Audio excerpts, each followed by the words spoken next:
Ons skriflesing vanoggend is Matteus 24, eintlik vanaf vers 36 tot 42. Ons gaan 'n korter gedeelte lees, asook met 1 Tessalonisense 4 vanaf vers 13 tot 18. En ons tema is die wegraping Bybels. So ek onderbreek die Romeine reeks net vandag in die lig van alles wat die afgelope tyd in die nuus gebeur het, net om ook hierdie saak net aan te spreek, want ek weet daar's mense wat waarskynlik vrae ook daaroor het. Maar voor ons saam lees uit Matteus uit, kom ons sluit die oë en dan bid ons saam. Hemelse Vader, ons kom buig voor U met ontzag en vir U en vir U woord, U die Heilige, U die Almagtige, wat op U hemeltroon sit en wat U self vir ons geopenbaar het deur die woord. Ons buig voor U as die liefdevolle en genadige God wat na ons uitgereik het. Ons buig voor U as die geduldige God wat soveel langmoedigheid het met U kinders. Ja, Here, ons aanbid U. Ons dank U vir die geleentheid dat ons by mekaar kan wees en dat ons U kan aanbid, dat ons U lof kan besing, dat ons U teenwoordigheid ook in ons midde kan ervaar. Here, en ons bid dat U vanoggend met ons deur U woord sal praat. Want ons kan baie dinge sê en ons kan baie dinge hoor en daaroor wonder, maar aan die einde van die dag is die vraag, wat sê die woord van God? Wat sê U? En daarom bid ons dat U ook deur U woord vir ons vanoggend sal lei en vir ons die helderheid en insig sal gee en vir ons rustigheid in ons harte sal gee deur die teenwoordigheid van die Gees. Ons bid dit om Jesus ontwil. Amen. Ek gaan vir ons net saam lees Matteus 24 vers 40 tot 42, omdat dit veral van toepassing is op die tema waaroor ons praat. Dan sal daar 2 op die land wees, een sal saamgeneem en die ander agtergelaat word. 2 sal by die meule maal, een sal saamgeneem en die ander agtergelaat word. Bly daarom waaksaam, omdat julle nie weet op wat 'n dag julle Here kom nie. Ons lees tot sover. Is die wegraping Bybels? Kom dit in die Bybel voor? Nou voordat ons kyk of die wegraping Bybels is, kom ons kyk eers wat die term wegraping beteken en wat het aanleiding gegee daartoe dat ons daar oor die wegraping in die afgelope tyd so baie gepraat is. Die term die wegraping was die afgelope tyd geweldig in die nuus vir die van u wat die nuus gevolg het. Die meeste van u het waarskynlik kennis geneem van die nuus op sosiale media en nie net op sosiale media nie, ook op die nuus, het ook op CNN gedraai. En wat voorspel het dat die wegraping op die 23ste tot die 24ste September sou plaasvind, wat natuurlik reeds verby is. In Afrikaanse kringe was dit veral die gospelsanger Dani Botha wat mense in alle opregtheid, as jy nou gaan luister, in alle opregtheid waarsku dat hulle moet bekeer, moet breek met geheime sondes, omdat die wegraping op die 23ste, 24ste September sou plaasvind. En hy was 100% seker. Dis iets van die verlede, en die wegraping het nie plaasgevind nie. Nou vir die wat heeltemal oningelig is, die wegraping is 'n begrip wat dui op die Here Jesus se tweede koms. Sy eerste koms is sy geboorte, sy tweede koms. Maar dan baie spesifiek dat die Here Jesus weer gaan kom en alle gelowiges, dit wil sê sy bruid of kerk, gaan wegraap of wegruk tot in die hemel. Nou die Engelse woord wat dalk by sommiges meer bekend is the rapture. Nou, belangrik om te verstaan, onder die wegraping word verstaan dat die Here Jesus sy kinders in die geheim gaan wegraap hemel toe. So wanneer dit as te ware in die geheim en onaangekondig sal gebeur, sal die res van die aardse bevolking net agterkom dat alle gelowiges weg is. So Bertus, as jy nou nie gereed is nie, dan gaan jy net môreoggend sien, nee, Dirkie is weg. Die plek is leeg hier langs jou. Dit is wat dit beteken. As jy dis 'n ongelowige is, sal jy net agterkom dat alle gelowiges wat jy ken nie meer daar is nie. Die voorstanders van die wegraping teorie gebruik dan onder andere Jesus se woorde in Matteus 24 om te verduidelik wat by die wegraping gebeur. En as hulle dit vir jou lees, dan sê hulle, maar dis mos baie eenvoudig. Daar sal 2 op die land wees, die een sal saamgeneem en die ander een agtergelaat word. Die 2 sal by die meelemaal, die een sal saamgeneem en die ander een agtergelaat word. Bly daarom waaksaam, omdat julle nie weet op watter dag julle Here kom nie. Nou, soos wat ek gesê het, belangrik om te verstaan is dat hulle die wegraping onderskei van Jesus se wederkoms, wat volgens hulle 'n tweede gebeure is met sy tweede koms, as ek dit so kan sê. So hulle deel die wederkoms op in 2 gebeure. Die wegraping en dan die wederkoms. Nou daar is verskillende wegraping teorieë. Jy gaan 'n week met preek om dit alles te verduidelik. Maar die een wat algemeen deur die meeste aanvaar word wat in die wegraping glo, noem ons die pre-tribulasie wegraping. Tribulasie kom van tribulation af, dis verdrukking, vervolging, pre is voor, so dit wil sê die wegraping gaan plaasvind voordat daar 'n 7 jaar lange tydperk van groot verdrukking gaan plaasvind. En daarop gaan ek nie vanoggend ingaan nie. Dit gaan oor die hele aarde aanbreek en dan sal Jesus se wederkoms plaasvind, na die 7 jaar. So die wegraping vind plaas voor die 7 jaar, en dan 7 jaar groot verdrukking, en dan na die 7 jaar, dan kom die Here Jesus. Nou volgens die teorie, as jy nou in Openbaring gaan lees, want Openbaring word ook baie gebruik, is die mense met die wit klere voor God se troon in Openbaring 7 vers 14, dan die bekeerde mense wat uit die 7 jaar groot verdrukking kom na die wegraping. Daar is ook verskille daaroor. Maar dis soos hulle dit verstaan. Maar dis belangrik, Openbaring maak nie melding van die begrip wegraping nie, en Openbaring maak ook nie melding van 7 jaar nie. Glad nie. Die 7 jaar word gekry uit Daniël 9 vers 24 tot 27. En gedurende, ek vertel net so 'n bietjie dat jy net verstaan wat hulle daaroor dink.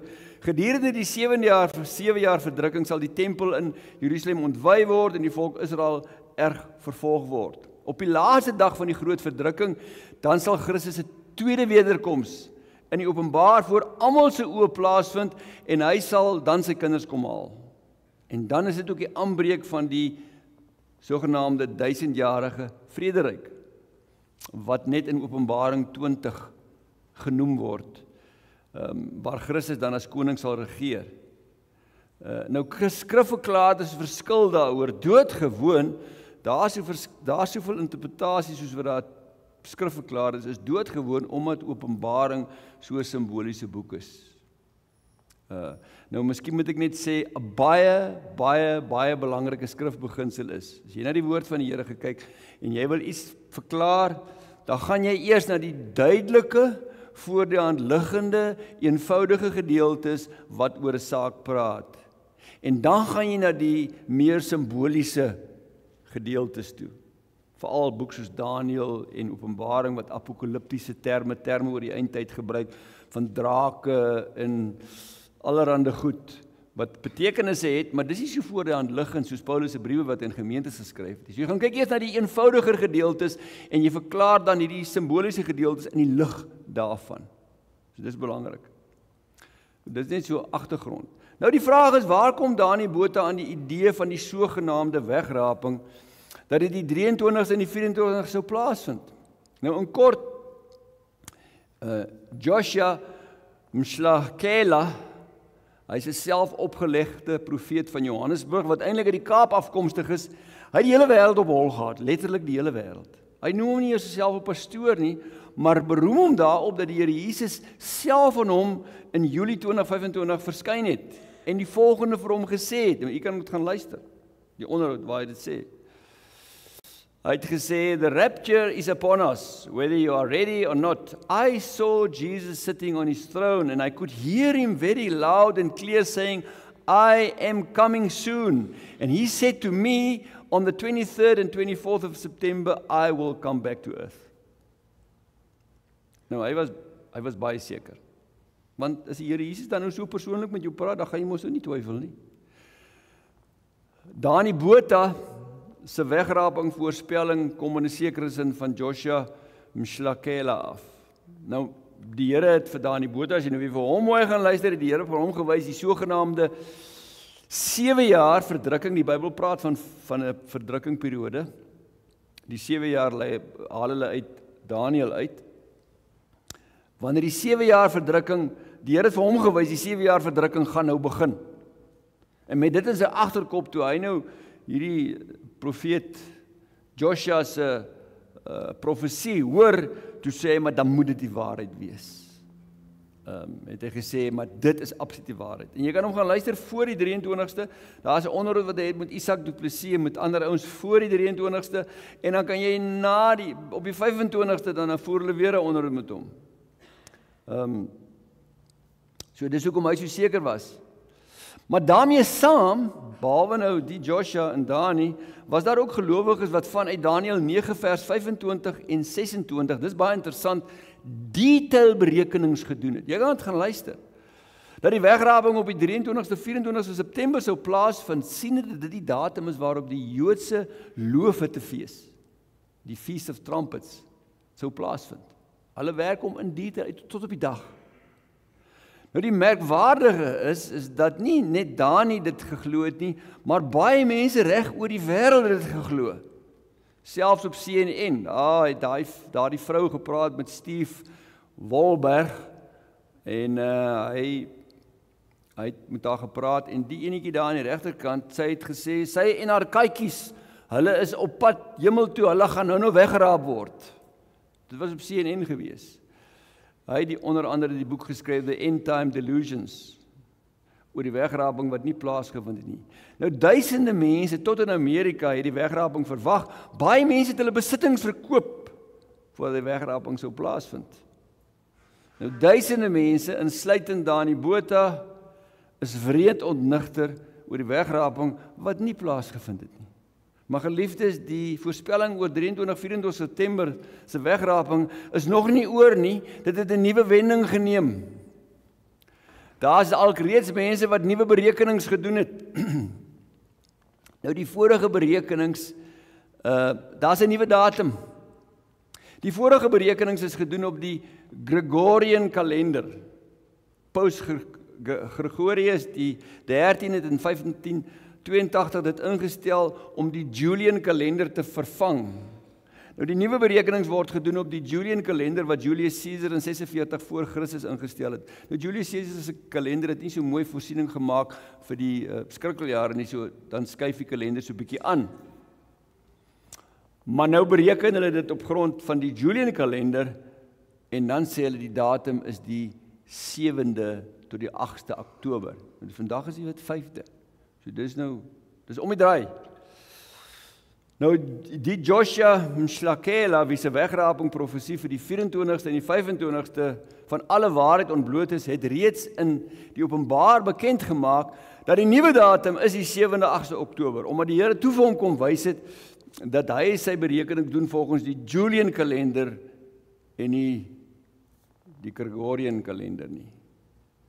Nog meer mense gaan na die 7de en die 8ste Oktober onnigter staan omdat daar geen wegraping plaasgevind het nie. Maar hierdie is nie die eerste voorspelling dat die wederkoms of die wegraping gaan plaasvind nie. In die geskiedenis is daar verskeie datums wat Jesus se wederkoms of wegraping voorspel het. Dis 'n lang lys. Ek gaan net vinnig vir u net so enkeles gee. In 1365 na Christus, Hilarius, bidskop van Poitiers. In 1284, Paus Innocentius III, hoof van die Katolieke Kerk, het die hoof van die Katolieke Kerk dit voorspel. In 1794, Charles Wesley, broer van John Wesley, stigter van die Methodiste Kerk, het hy dit voorspel. In 1836, en dis nogals as jy dit lees, kan het amper nie glo nie, Johann Albrecht Bengel, 'n briljante Bybelgeleerde, kom hy ook met 'n datum. In 1843 tot 44, William Miller, stigter van die Sewendag Adventiste. Nou baie sektes het so ontstaan. Presies op hierdie manier, waar iemand op 'n klip gaan sit, dan kry hy Openbaring en sê die Here het vir my gesê, skryf dit neer, hier's 'n datum, dan gebeur dit nie. Nou wat hy toe nog gedoen het is, hy moes die datum verskuif want dit het nie gebeur nie, toe verskuif het die datum na 1844 Oktober, toe gebeur dit ook nie. Maar die beweging het nog steeds gegroei, dis die interessante. In 1850 het Ellen White, die leier van die 7-dag Adventiste, gesê, nou gaan die Here kom. En toe gebeur dit nie, toe skuif sy die datum na 1856, en toe kom die Here nog steeds nie.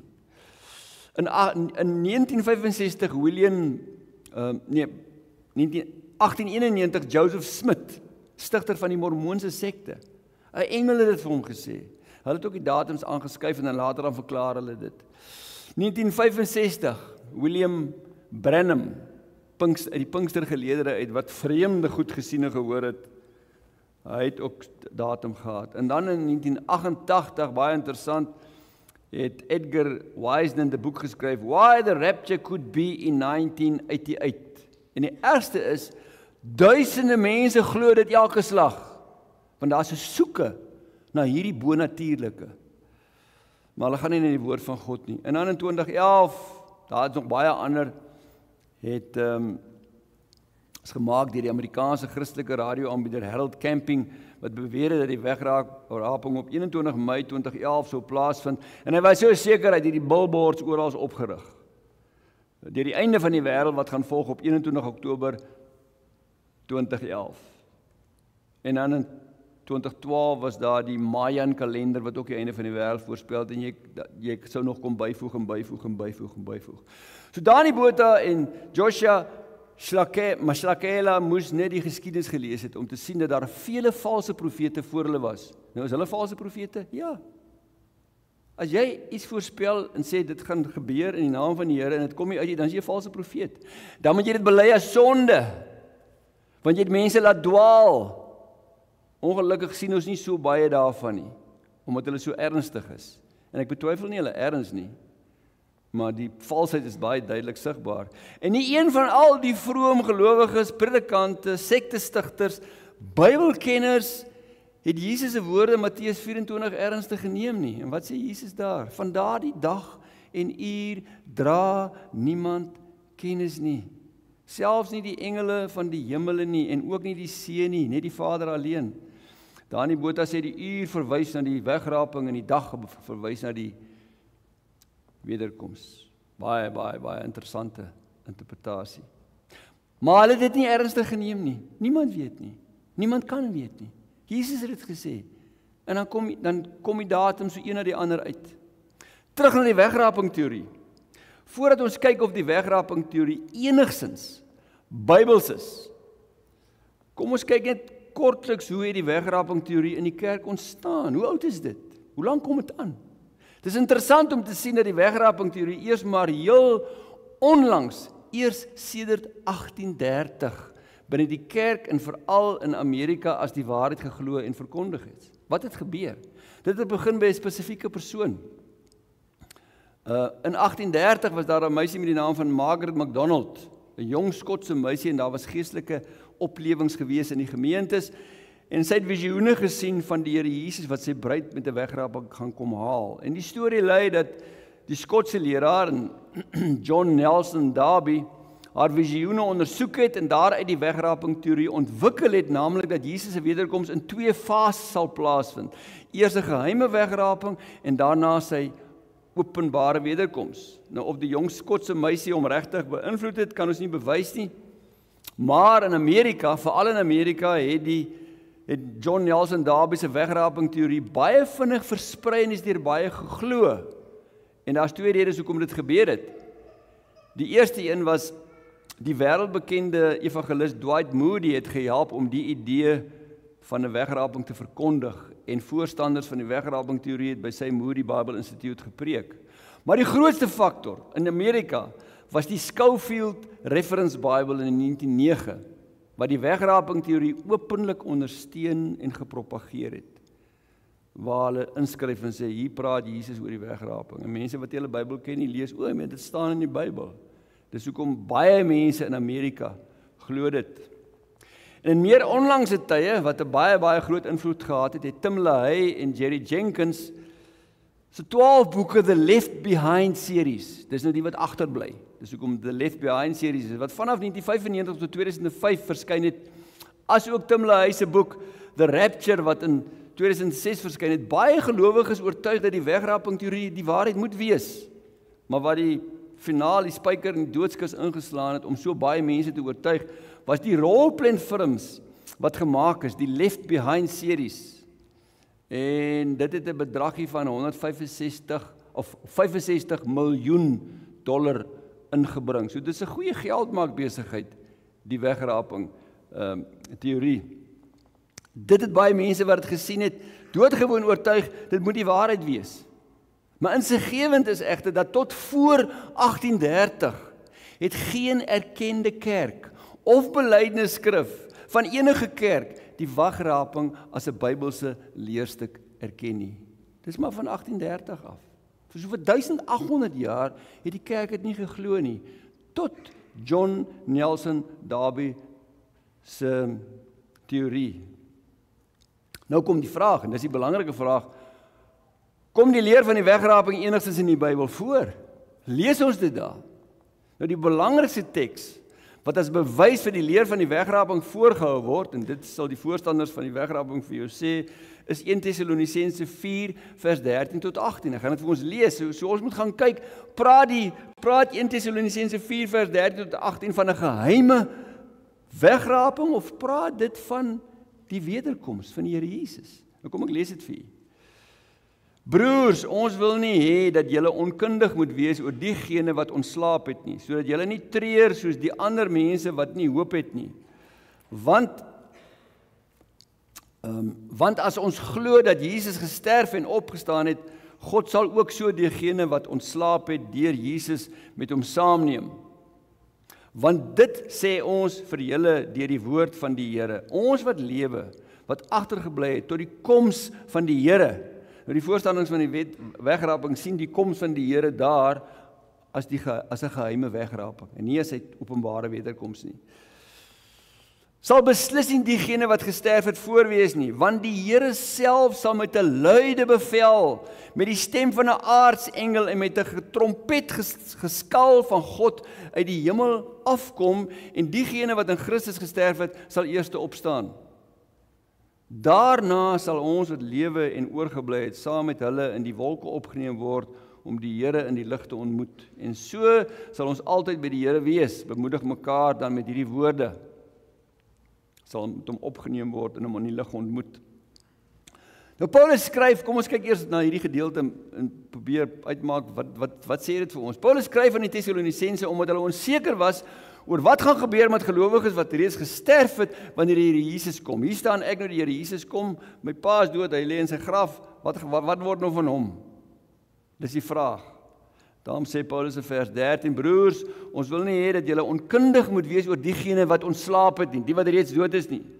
En Paulus gee dan vir hulle versekering in vers 15. Hy sê, ons wat lewe, wat agtergebly het tot die koms van die Here, die wat nog lewe tot die Here Jesus weer kom, sal beslis nie diegene wat gesterf het voorwees nie.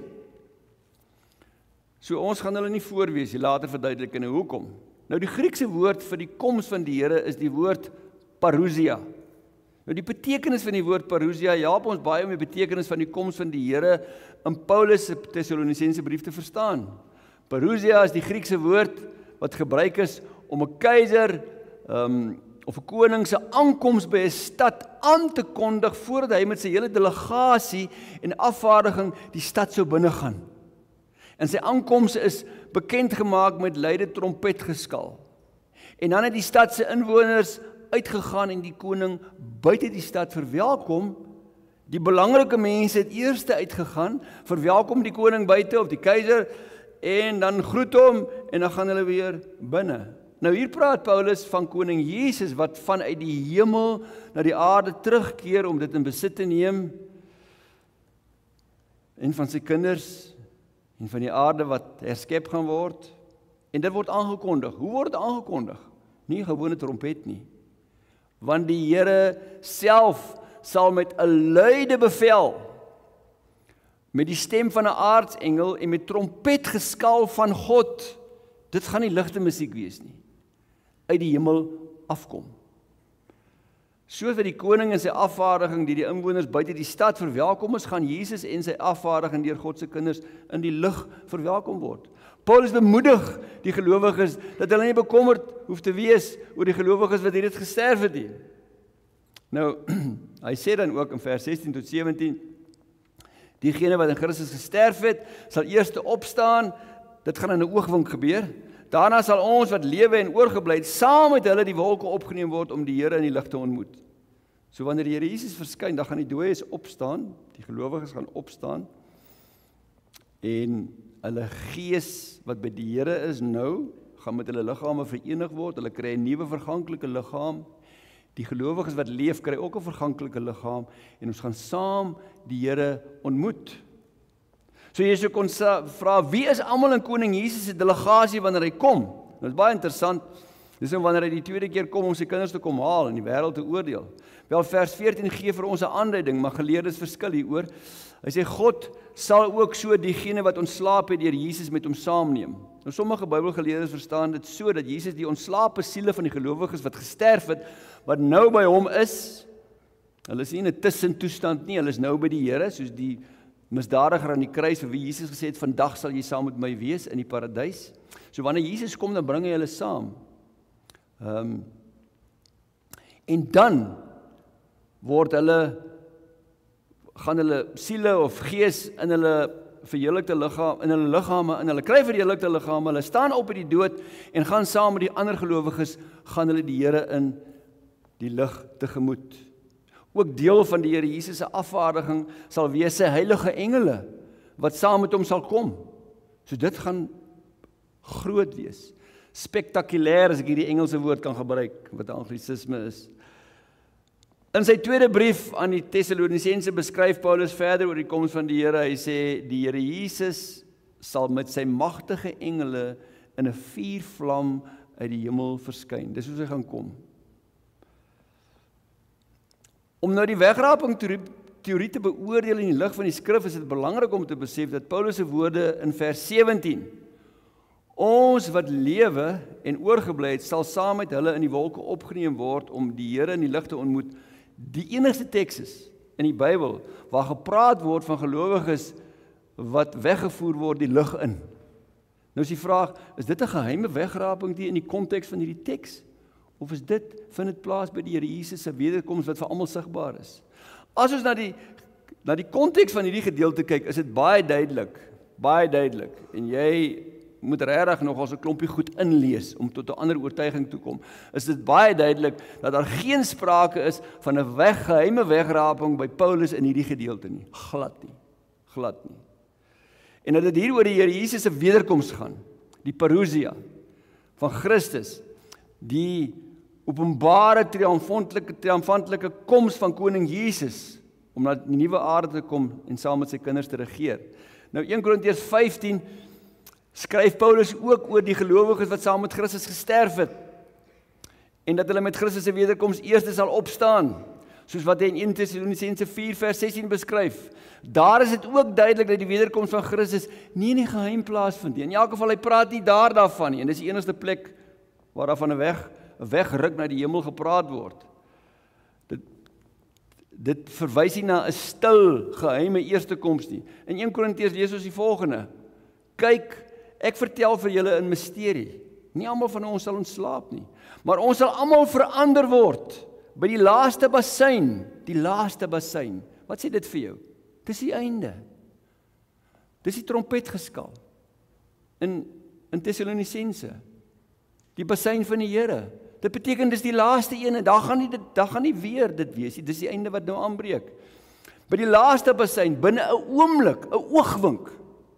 'n Bassein sal weer klink en die dooie sal onverganklik word en ons sal verander word. Soos wat die dooie sal opstaan en onverganklike liggame gaan kry, so gaan die gelowiges wat daar is ook onverganklike liggame kry. Of die siele nou saam met Jesus gekom het, dis eintlik logies. Siel en gees, net so terloops, word in die Bybel gebruik vir dieselfde saak op verskeie plekke in wisselwerking. As jy dalk wonder oor die twee woorde, jy kan enige een gebruik. Dan sal op die laaste bassein sal die dooies opgewek word met onverganklike liggame en die gelowiges sal ook in 'n oogwink onverganklike liggame ontvang. Hier is niks geheim nie. Die laaste bassein wat aandui dat dit die einde is, gaan oorverdowend wees. Vers 16, want die Here self sal met 'n luide bevel, met die stem van 'n aartsengel, met die trompetgeskal van God uit die hemel afkom. As dit geheim was, beteken dit niemand gaan dit hoor nie, behalwe net die kinders van die Here. Dit klop nie met die res van die skrif nie. So uit 1 Tessalonisense 4 vers 13 tot 18, asook uit 1 Korintiërs 15 is dit duidelik dat hier nie sprake is van 'n geheime wegraping wat agtergeblewenes verward agterlaat nie. Die wegraping teorie leer dat gelowiges alleen weggeraap word. Dis nog 'n punt. Gelowiges alleen weggeraap word. Hoekom? Om die groot verdrukking te ontvlug wat gaan aanbreek. Nou, die dooies word dan nie weggeraap nie, want hulle gaan nie die groot verdrukking ontvlug nie, maar in Tessalonisense word hulle ook opgewek en gaan hulle saam. Dis het volgende punt. Die gelowiges wat gesterf het en opgestaan uit die dood, en ook die wat nog leef, sal die Here in die lig ontmoet. Ten slotte kyk ons weer na Matteus 24 vers 40 tot 42. Dis, as jy nie net vers 40 tot 42 lees nie, jy moet die hele gedeelte lees. Dan sal daar 2 op die land wees, een sal saamgeneem en die ander agtergelaat word, 2 sal by die meelemaal, een sal saamgeneem en die ander agtergelaat word. Bly daarom waaksaam, omdat julle nie weet of wat 'n dag julle Here kom nie. Nou waaroor gaan dit hier? Belangrik om daarop te let dat die voorstanders van die wegraping teorie glo in 2, met die wederkoms kom Jesus 2 keer. Jy lees dit nêrens in Matteus, in die evangelies of in enige van Paulus se briewe nie. Dit sou ook impliseer dat die mense wat agterbly na die wegraping het 'n tweede kans. Jy lees ook daarvan niks in die Bybel nie. Dit wil sê as jy nou ongelukkig is, jou saak is reg nie, maar jou vrou word weggeraap of jou man word weggeraap, in die 7 jaar verdrukking kan jy nog tot bekering kom. Jy lees niks daarvan in die Bybel nie. So, dis wat hulle leer. Jesus kom dan 2 keer. 1 die wegraping wat in die geheim plaasvind om gelowiges te red van die groot verdrukking, en 2 die tweede wederkoms van Jesus waar hy sigbaar gaan kom na die 7 jaar tyd van groot verdrukking. As Matteus 24 vers 42 verwys na 'n geheime koms, na die sogenaamde wegraping, omdat een saamgeneem word en die ander agtergelaat word, dan moet die voorafgaande verse en die konteks ook duidelik wys dat dit hier gaan oor 'n sogenaamde geheime koms van die Here Jesus. Nou as ons na die breër konteks gaan kyk, dan vind ons die teendeel. Ons vind die absolute teendeel. Ons lees Jesus se profetiese rede oor die eindtyd, Matteus 24 vers 3 tot 31. Ek gaan net dit vir alles lees nie, ek wil net so 'n paar goede uithaal. Jy lees dit in Markus ook, jy lees dit in Lukas ook, 'n korter weergawe. In vers 3 tot 14 wys Jesus op sekere tekens in die eindtyd wat sy wederkoms sal voorafgaan. Oorloë, gerugte van oorloë, hongersnode, aardbewings, en Jesus noem dit dan geboortepyne waarna sy wederkoms sal plaasvind. Ons sien dit reeds, ons het gekyk daarna in Openbaring, ons het ook in Romeine 8 het ons ook daarna gekyk. Jesus wys ook op valse profete en vervolging, as ook 'n groot verdrukking wat net voor sy wederkoms sal plaasvind. Maar die verdrukking is niks niets nie. Christene sterf nou vir hulle geloof in Nigerië, hulle word nou verbrand, hulle word nou met byle doodgekap, daar kan niks erger wees as dit nie. Al wat die groot verdrukking beteken is dit gaan op 'n groter skaal, dit gaan omtrent die hele mensdom insluit, waar dit in die verlede gefokus was op sekere plekke. Dit gaan nie groter wees in intensiteit nie, dit gaan waarskynlik groter wees in omvang. Dan beskryf Jesus sy wederkoms. En hier is glad nie sprake van 'n geheime eerste koms en 'n openbare tweede koms nie. Wanneer Jesus oor sy wederkoms praat, is dit altyd net een gebeurtenis, wat die wêreld soos ons dit ken tot 'n einde sal bring en vir alle mense sigbaar sal wees. Kom ek lees vir julle wat sê Jesus. Kort na die verdrukking van daardie tyd, so die verdrukking soos ek gesê, daar gaan 'n verdrukking gaan toeneem in intensiteit soos wat daar nou reeds is, en dan gaan die Here Jesus kom. Sal die son verduister word en die maan sal nie skyn nie, die sterre sal uit die ruimte val en die kragte van die hemelruim sal ontwrig word. Jy lees dit ook aan die einde van Openbaring 6. Dan sal die teken van die seun van die mens in die hemelruim verskyn en al die volke van die aarde sal verslae wees. Gaan ons sien. Hulle sal die seun van die mens op die wolke van die hemel sien kom met groot krag en majesteit. Die groot trompet sal weer klink. Daar's weer die groot trompet. Dis dieselfde trompet in Tessalonisense, trompet van God, die laaste bassein. En wat gebeur as die groot trompet weer klink? Hy sal sy engele uitstuur. Dis die groot trompet weer klink nadat Jesus sigbaar verskyn en almal hom sien, in krag en majesteit. En wat gebeur dan? Hy sal sy engele uitstuur om sy uitverkorenes bymekaar te maak, uit die 4 windstreke van elke uithoek van die aarde af, en dan sal die wat nog leef, sal 'n onverganklike liggaam kry, en die wat in die graf is, hulle gees sal herenig word met hulle liggaam, en hulle sal ook 'n onverganklike liggaam kry, en hulle sal opstaan, en hulle sal die Here ontmoet. Dit is duidelik. Die koms van die Here, van Christus, deur homself beskryf, daar's nie 'n geheime koms, 'n wegraping voor die tyd nie. As ons oor Jesus se wederkoms wil praat, is daar so 4 groot goed wat ons kan uitlig. Dis sigbaar vir alle mense. Soos die weerlig uitslaan in die ooste en skyn tot in die weste, so sal die koms van die seun van die mens wees. Jy gaan nie iemand hoef te bel en vir hom te sê, het jy gehoor die Here Jesus het gekom nie? Kyk 'n bietjie op WhatsApp, as sien jy die Here? Nee, dit gaan nie so wees nie. Almal gaan hom sien, want dit is soos die weerlig van die ooste na die weste. Dit gaan skielik en onverwags wees. Dis hoekom niemand weet nie. Jesus vergelyk dit met Noag se vloed, en dit beteken daar gaan oordeel betrokke wees. Daar's nie oordeel betrokke by die wegraping nie. En hulle niks vermoed het totdat die vloed gekom het en almal meegesleer het nie. So sal ook die koms van die seun van die mens wees. Jesus verwys daar na sy koms. En net daarna dan praat hy van die een wat agterbly en een wat saamgeneem word. Net na hy dit gesê het. Dit sal ook 'n kosmiese skouspel wees. Die bestaande heelal word uitmekaar geruk, die hemel en aarde vergaan. Die sterre sal uit die ruimte val en die kragte van die hemelruim sal ontwrig word. Dit gaan ontsettend wees. Maar in Openbaring lees ons dat wanneer dit gebeur, dan is die ongelowiges nie bekommerd oor die heelal wat uitmekaar ruk nie. Hulle is bekommerd daaroor om voor die aangesig van God se heerlikheid te staan. Hulle kruip weg vir dit. Hulle sê berge val op ons.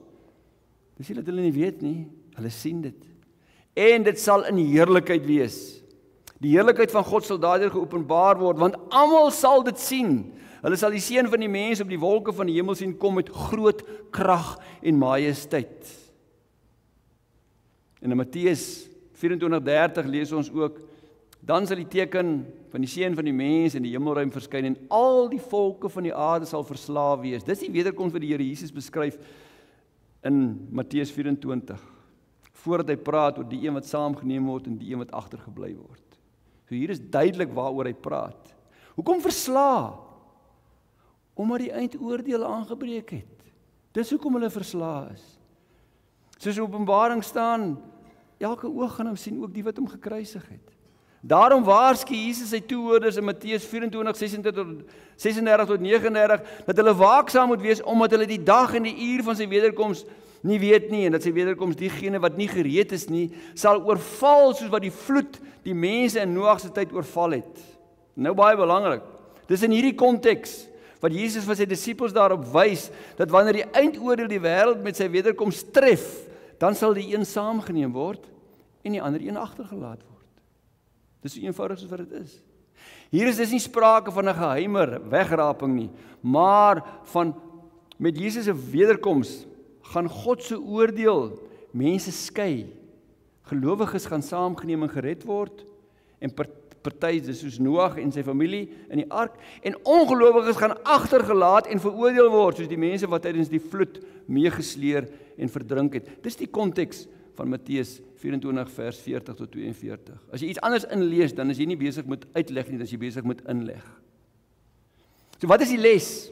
Vir ons as gelowiges, wanneer ons hierdie dinge lees en hoor, wees gereed. Dis die boodskap van Jesus en sy disippels. Wanneer die laaste besein blaas, dan breek die einde aan.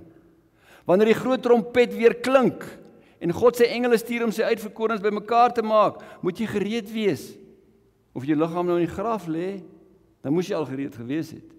En of jy nou nog leef. Ek lees vir u hoe die Nederlandse geloofsbelijdenis, wat ons bely, die wederkoms van Christus en die eindoordeel beskryf. Artikel 37.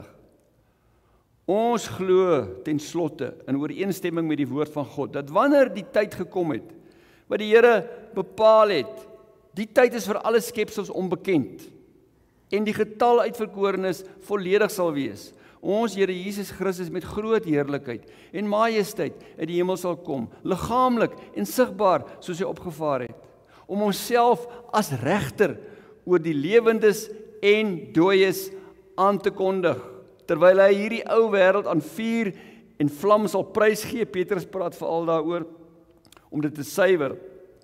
Dan sal gedaag deur die stem van die aartsengel en deur die geklank van die besuin van God, alle mense, mans, vrouens en kinders wat van die begin van die wêreld af tot die einde toe geleef het, persoonlik voor hierdie groot regter verskyn. Want al die dooies sal uit die aarde opstaan, die siel van elkeen saamgevoeg en verenig met sy liggaam waarin hy geleef het. Daaroor het ek nog nie eens gepraat nie. Daar gaan ook 'n opstanding van mense plaasvind tot veroordeling toe. Jesus praat self daaroor in Johannes 5, ek kan dit daar gaan lees. Dan sal gedaag deur die stem van die aartsengel en deur die geklank van die besuin van God, alle mense, mans, vrouens en kinders, wat van die begin van die wêreld af tot die einde toe geleef het, persoonlik voor hierdie groot regter verskyn, want al die dooies sal uit die aarde opstaan, die siel van elkeen saamgevoeg en verenig met sy liggaam waarin hy geleef het. En hulle wat dan nog lewe, sal nie soos die ander sterwe nie, maar in 'n oogwink verander en uit verganklikheid onverganklik word. Dan sal die boeke, dit is die gewetens, geopen en die dooies geoordeel word, volgens wat hulle in hierdie wêreld gedoen het, of dit goed was en of sleg. Ek sluit met Jesus se woorde in Matteus 24:44. Daarom moet julle gereed wees, want die seun van die mens kom op 'n tyd wanneer julle dit nie verwag nie. Allermins weet, mag die Here ons genadig wees. Amen. Kom ons bid saam.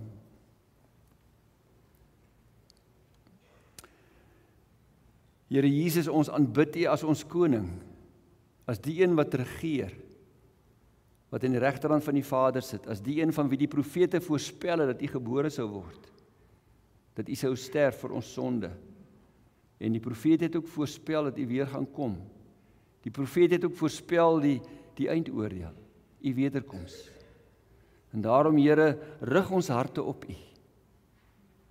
Nie uit vrees nie, maar uit liefde en toewyding, om U te dien, omdat ons weet, terwyl ons hier op aarde is, niks wat ons vir U doen, is te vergeefs nie. U red ons uit genade uit, Here, maar U beloon U kinders, as hulle vir U dien en vir U lewe. Ja, rig ons harte op U, en bewaar ons van allerlei stemme, wat los van U woord opgaan, om mense te verwar, en hou ons by die waarheid van U woord, en dat ons dit in gebrokenheid en nederigheid en in afhanklikheid sal bestudeer en daarby sal bly. En ons nie sal besig hou met ander dinge, wat net ons hart van U kan wegvat nie. Wees U vir ons genadig, Here, en bewaar U vir ons. Ons bid dit om Jesus ontwil. Amen. Ons gee nou geleentheid vir die opneem van die dankoffers.